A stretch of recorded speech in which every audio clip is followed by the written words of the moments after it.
2030 세대 여러분, 혹시 이런 고민하고 계신가요? 사업을 해야겠다, 마음은 먹었는데 지금 당장 어떤 아이템으로 시작해야 할지는 막막한 상황. 저도 똑같았습니다. 사업을 처음 시작하려고 할 때 뭘 팔아야 할지, 뭐부터 해야 할지 몰라서 멍하니 검색창만 바라봤습니다. 그런데 중요한 건 아이템을 고르지 못하면 사업을 시작할 수 없다는 거예요. 저도 처음엔 똑같이 망했었습니다. 샌드위치 자판기 사업을 시작했는데 코로나로 3개월 만에 무너졌고, 신박한 아이템이라고 해서 시작한 SNS 심리 상담은 마케팅 비용 80만 원을 쓰고 총 3만 원을 벌었습니다. 그런데 세 번째 아이템 디자인 사업을 시작하면서 상황이 완전히 180도 달라졌어요. 노트북 하나를 들고 병원에 입원해 있던 2주 동안 책과 강의를 보면서 배웠던 내용을 그대로 적용하니 하루에 매출 70만 원을 달성하고 3달 만에 월 매출 2,200만 원까지 벌게 되었습니다. 오늘은 제가 그 과정을 통해 깨달은 사업 아이템을 고르는 6가지 기준을 하나하나 자세히 설명해 보도록 하겠습니다. 첫 번째는 노동 베이스 사업으로 시작하는 겁니다. 사업에는 크게 두 종류가 있습니다. 노동 베이스 그리고 자본 베이스. 노동 베이스 사업이란 내가 시간을 들여서 바로 시작할 수 있는 업종들을 의미합니다. 예를 들어 디자인, 영상 편집, 마케팅 등 글쓰기 등이 있겠죠. 몸으로 때운다는 거예요. 반대로 자본 베이스는 돈이 들어가는 사업을 의미합니다. 예를 들어 공장에 물건을 떼와서 스마트 스토어나 쿠팡으로 판매하는 방식, 혹은 제가 운영하고 있는 스터디 카페처럼 특정 공간을 임대해서 공사 후에 사람들한테 제공하는 업을 의미하겠죠.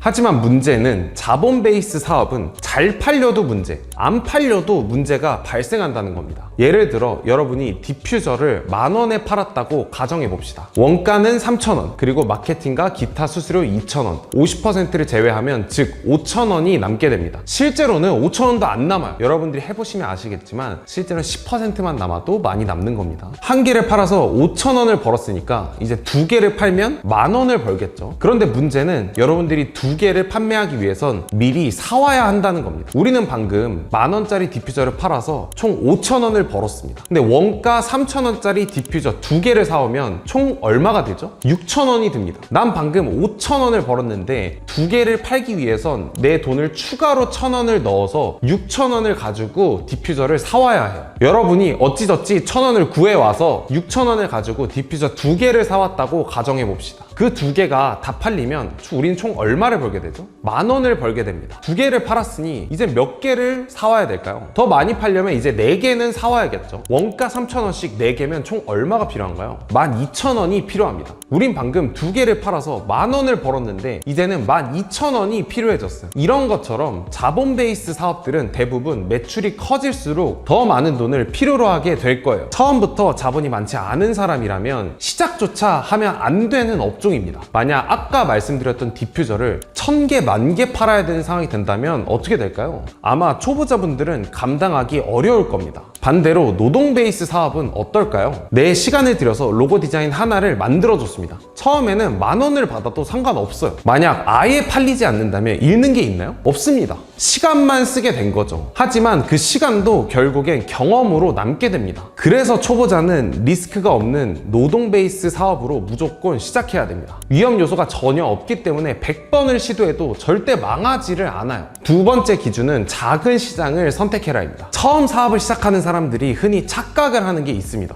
시장의 크기가 커야 돈을 많이 벌지 않나요? 맞는 말이죠. 하지만 여러분은 돈을 벌지 못할 겁니다. 다른 사람들은 돈을 많이 벌겠죠. 우리나라에서 제일 큰 시장이 뭘까요? 반도체죠. 그런데 여러분이 반도체를 만들어서 판매할 수 있나요? 시장 크기가 큰 게 좋다면 여러분들도 반도체 시장에 들어가서 판매를 하면 되잖아요. 하실 수 있나요? 없겠죠. 보통 시장의 크기가 크면 자본과 기술적 진입 장벽을 만들게 됩니다. 여러분들이 과연 시도할 수 있을까요? 불가능하겠죠. 저는 디자인 사업으로 시작한 지 1년 만에 수천만 원의 월 매출을 만들어냈습니다. 이유가 뭘까요? 국내 1위 디자인 에이전시의 연매출은 80억 원 수준입니다. 여러분들한테는 엄청나게 큰 돈일 수 있지만 대기업 입장에선 들어올 이유가 없는 시장이겠죠. 삼성전자 1년에 얼마를 버는데 80억 벌겠다고 들어오겠어요? 너무 당연한 얘기잖아요. 하지만 저희 같은 개인이나 소규모 사업자들에겐 엄청나게 큰 돈이 될 수 있겠죠. 만약 내가 충분한 자본과 기술력을 갖춘 사업가가 되었다면 당연히 큰 시장으로 가려고 할 겁니다.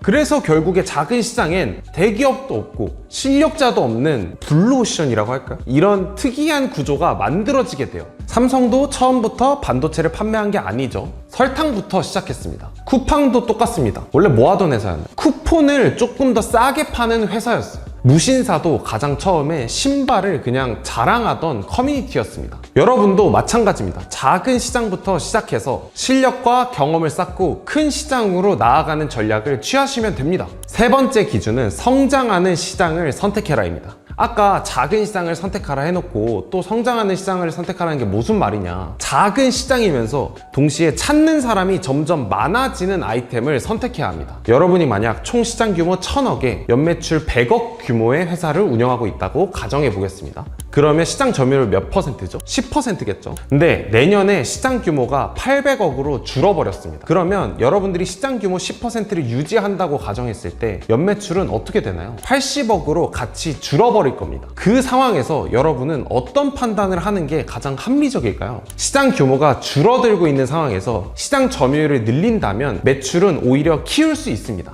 만약 총 시장 규모가 800억으로 줄어버렸지만 내 시장 점유율이 15%가 된다면 총 연매출은 120억이 되겠죠. 시장 점유율을 늘리기 위해 가장 쉬운 선택은 가격을 내리는 겁니다. 당연하겠죠. 가격을 내리면 수요는 증가할 테니까. 근데 여러분, 가격 10%를 내린다고 우리가 이익도 10%만 깎이는 게 아닙니다. 만약 여러분이 커피를 팔고 있었다고 가정해 봅시다. 5,000원짜리 커피를 팔아서 1,000원을 남기고 있던 상황이에요. 그럼 마진율은 얼마가 되죠? 20%겠죠. 여기서 가격을 10% 내린다면 원가는 변하지 않는데 이익에서 이 금액이 빠질 거기 때문에, 그러면 가격은 10%를 내렸지만 이익은 반토막이 나게 돼요. 즉 시장이 줄어들고 있다면 가격을 내리는 업체들이 생길 거고 이익은 훨씬 더 빠르게 감소할 겁니다. 반대로 시장이 늘어나고 있다면 어떨까요? 아까처럼 총 시장 규모 1000억에 연매출 100억 회사가 있다고 가정해 봅시다. 내년에 시장 규모가 1200억으로 늘어나 버렸어요.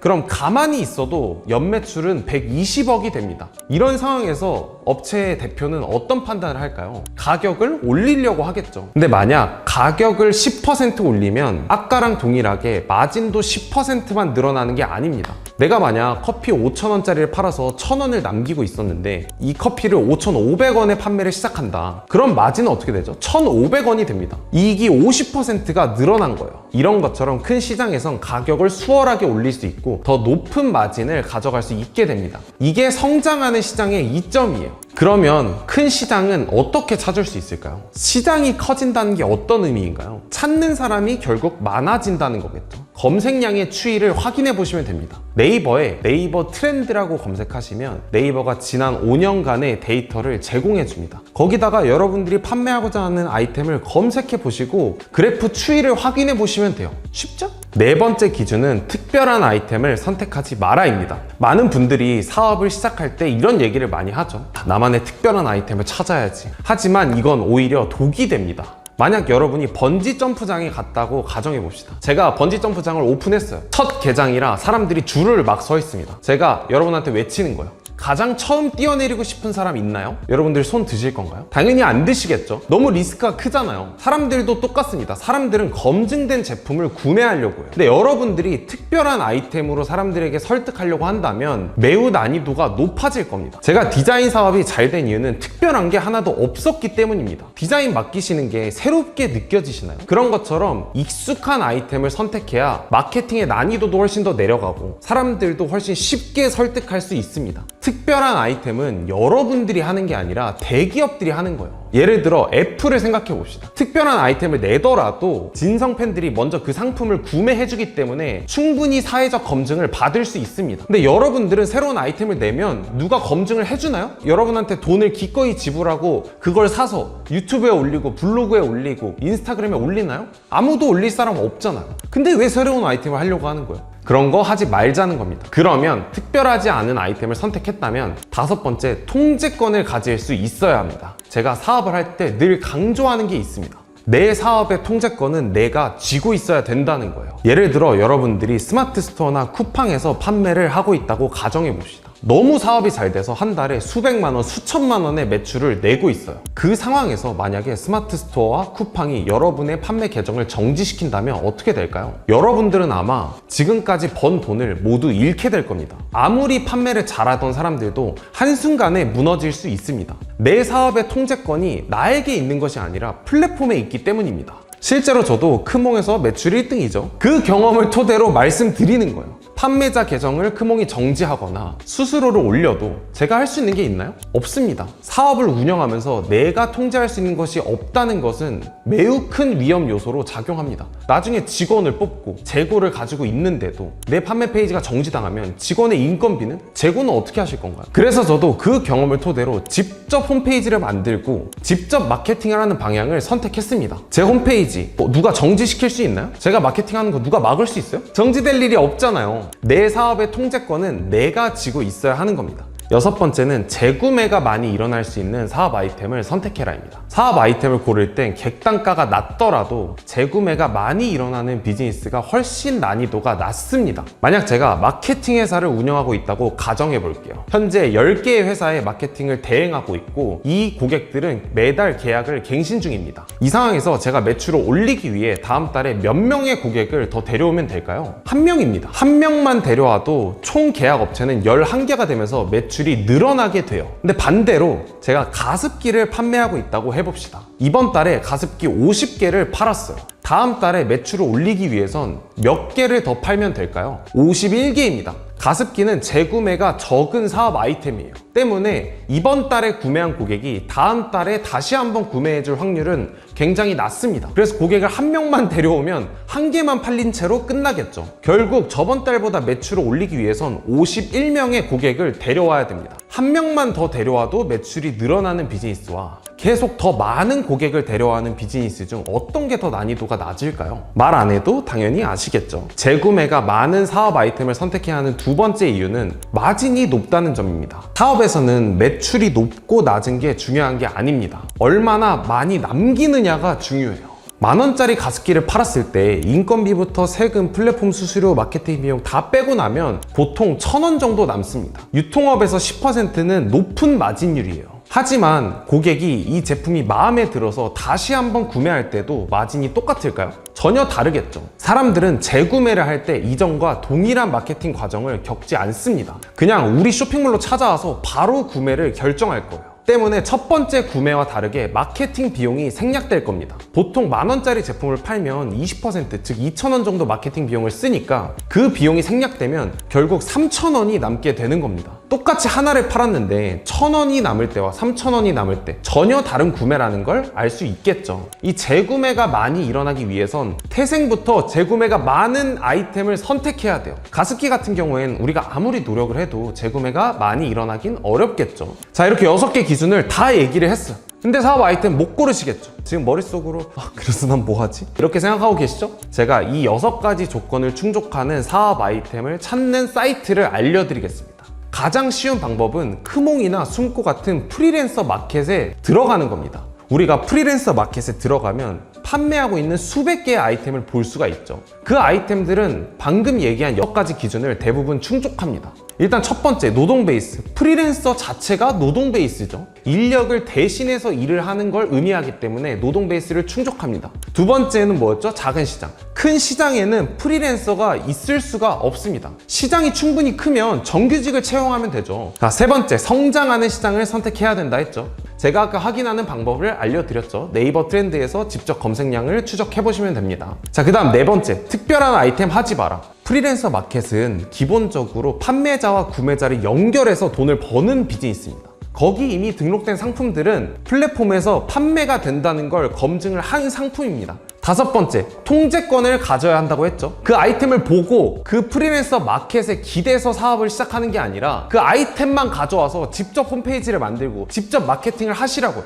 마지막 여섯 번째, 재구매가 많이 일어날 수 있는 비즈니스를 선택해라. 이건 여러분들이 직감적으로 알 수 있죠. 거기서 아이템을 봤을 때 이건 재구매가 많이 일어나겠다, 이건 재구매가 많이 안 일어나겠다, 이런 식으로 판단을 직접 하시면 됩니다. 하지만 솔직하게 말씀드리겠습니다. 뭐 좋은 사업 아이템이고 자시고 여러분들이 시작을 안 하면 그게 무슨 의미가 있냐고요. 그렇잖아요. 좋은 영상 보고 메모하고 결국 결정까지 했는데 실행을 못 합니다, 사람들이. 그래서 제가 만든 프로그램이 하나 있습니다. 돈파르타는 단순히 강의가 아니라 3개월 동안 매일 과제 점검과 강의를 제대로 들었는지 체크를 하면서 강제로 사업을 시작하게 만드는 프로그램입니다. 수강생의 90% 이상의 매출을 만들어냈고 지금도 사업을 잘 운영하고 있어요. 자세한 건 블로그 보시면 됩니다. 거기에 보면 다 입증을 해놨어, 제가 이미. 혼자라면 1년 동안 계속 미루고 포기할 일들을 돈파르타에선 3개월 만에 강제로 시작할 수 있습니다. 3개월 동안 맨날 저희가 강제로 과제 체크하고 수강했는지 확인하고 하기 때문에 쉽지는 않을 거예요. 하지만 성과는 보장할 수 있다는 겁니다. 매일 강제로 정해진 커리큘럼 되고 강의를 듣고 숙제를 하고 시작을 해야만 생존할 수 있어요. 안 그러면 퇴출됩니다. 그래서 만약 이번에야말로 정말 변하고 싶다면 아래 댓글에 블로그 링크를 참고해 보시면 됩니다. 그래서 오늘은 6가지 기준과 좋은 사업 아이템을 볼 수 있는 사이트까지 알려드렸습니다. 도움이 되셨다면 구독, 좋아요 부탁드립니다. 감사합니다.